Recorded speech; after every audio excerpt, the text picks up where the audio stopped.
A strong magnitude 4.9 earthquake occurred in the North Pacific Ocean 296 kilometers, 184 miles from Russia in the afternoon of Wednesday, August 13, 2025 at 4:31 p.m. local time, GMT+11.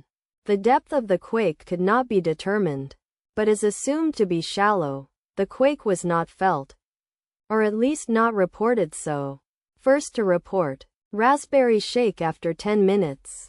The earthquake occurred 1 day 8 hours after a magnitude 5.0 earthquake had hit on Tuesday, August 12, 2025, at 8:02 a.m.